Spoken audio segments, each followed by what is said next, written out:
Xin chào สบายดีสินเจ้าสบายดีนักเรียนทุกคนพบกันอีกแล้วกับก็ไม่ซิง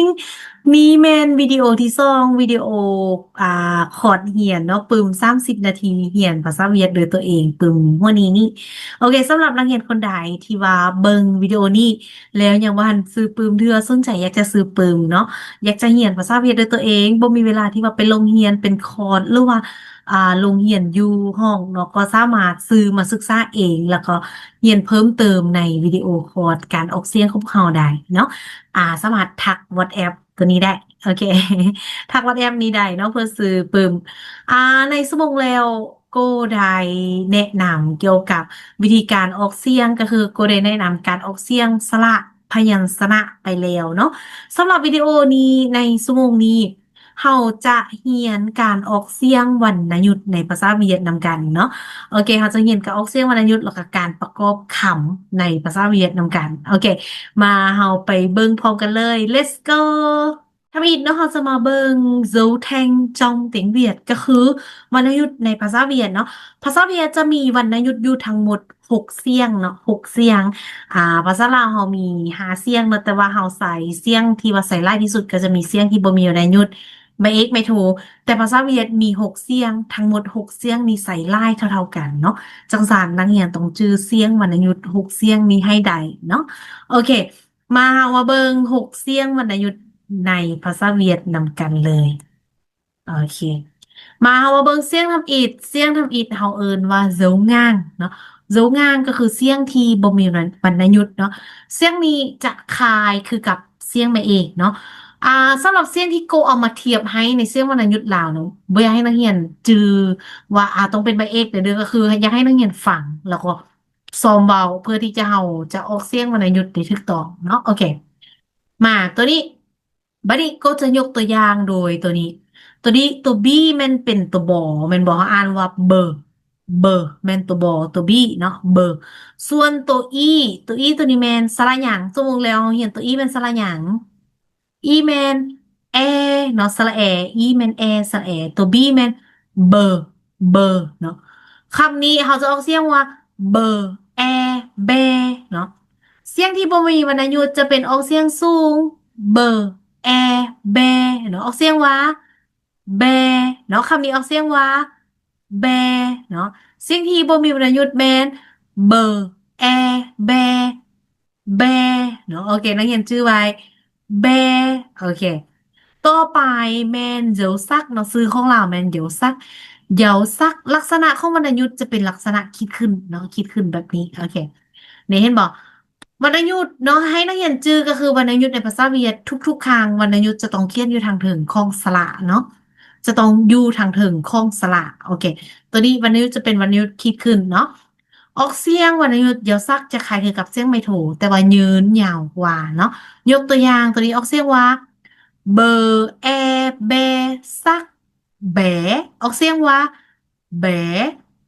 เบอแอแบซักแบออกเสียงว่าแบเนาะตัวนี้ออกเสียงว่าแบแบเนาะตัวทำอิฐแมนแบแบตัวนี้แมนแบ แบเนาะโอเคต่อไปเยวเวียนลักษณะของวรรณยุกต์จะเป็นคิดลงเสียงก็จะเป็นเสียงลงคือกันนะเป็นเสียงลงยาวเนาะคือคำนี้เขาจะอ่านว่าเบอแอแบเวียนแบเสียงลงแบเบอแอแบเวียนแบเสียงลงแบแล้วเติมอีทแมนแบ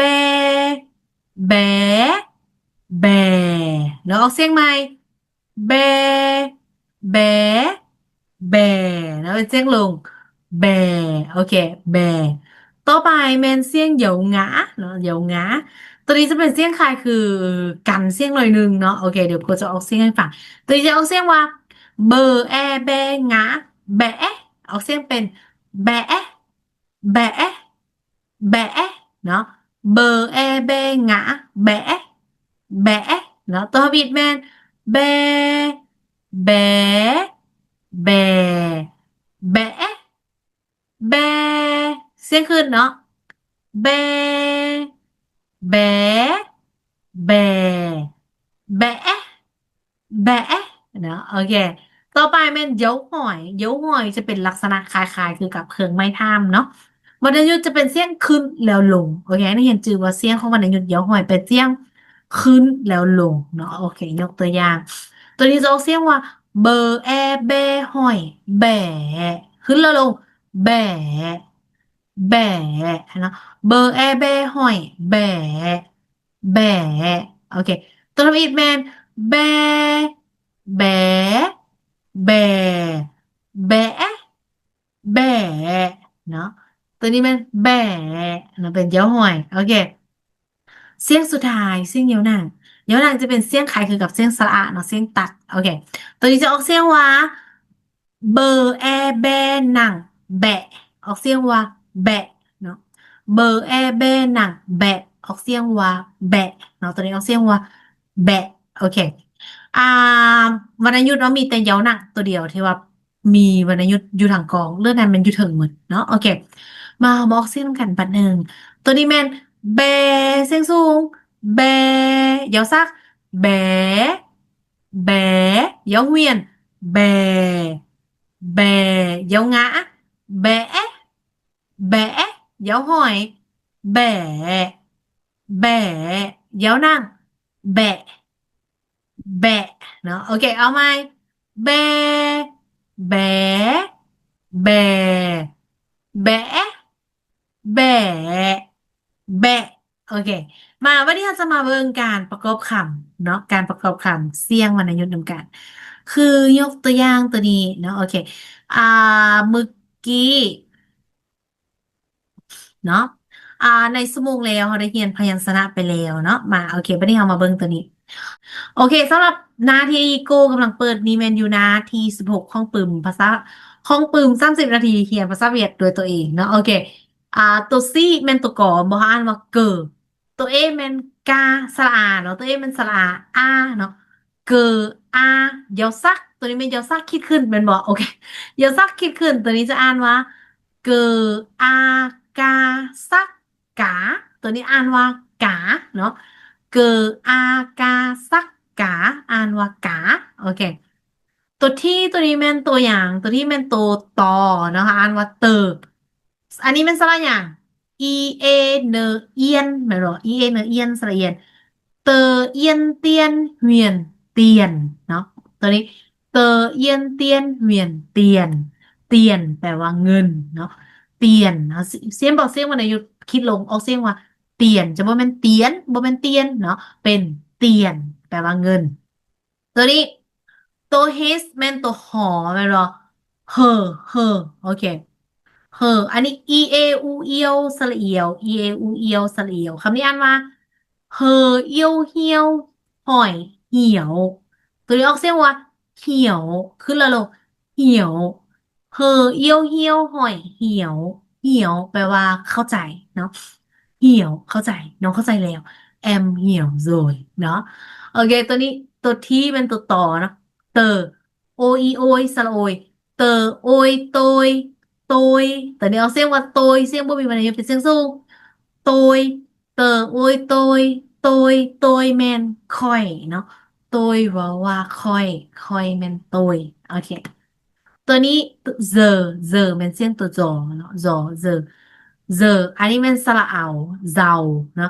เจอเอาเจ้าเวียนเจ้าตัวนี้เอาเสียงว่าเจ้า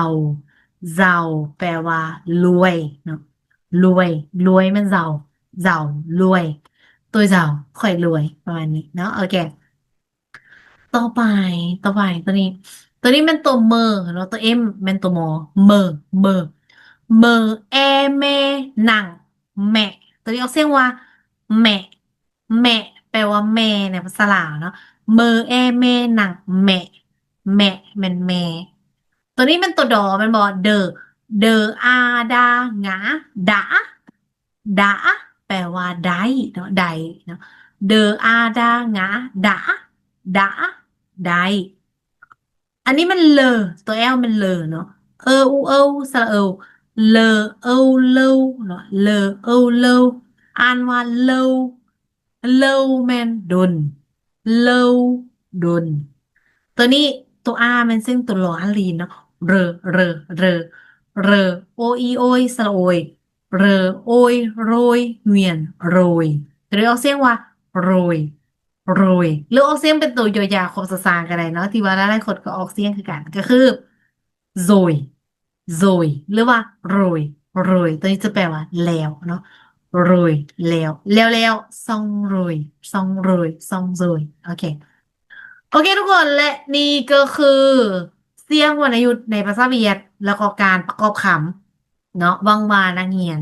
จะเข้าใจนักเรียนคนใดบ่เข้าใจก็สามารถคอมเมนต์เพิ่มเติมเดี๋ยวกูจะมาอธิบายเพิ่มให้เนาะ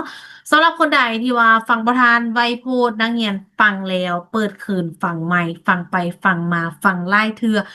แน่นอนเนาะเราบ่สามารถฟังแล้วก็ออกเสียงครั้งหนึ่งให้ตรงเป๊ะคือกับเจ้าของภาษาใด แต่การที่ว่าเฮาเฮ็ดซ้ำๆหลายๆครั้งเนาะจะเฮ็ดให้เฮาลึงสำนานเฮ็ดให้ลิ้นของเฮามันอ่อนเนาะออกเสียงได้ถูกต้องชัดเจนจังซั้นเฮาบ่สามารถเป็นคนเก่งใดในการที่ว่าเฮาเฮ็ดเพียงครั้งเดียวเนาะแล้วเฮาจะสามารถเก่งได้โดยการที่เฮาเฮ็ดไปเฮ็ดมาเฮ็ดซ้ำหลายๆครั้งเนาะเรียนภาษาคือกันเนาะเราต้องอาศัยความอดทนพยายามของนักเรียนเนาะโอเคสิ้นเจ้าและพบกันใหม่ในวิดีโอต่อไป ขอบใจนักเรียนหลายๆเนาะโอเคสิ้นเจ้าบ๊ายบาย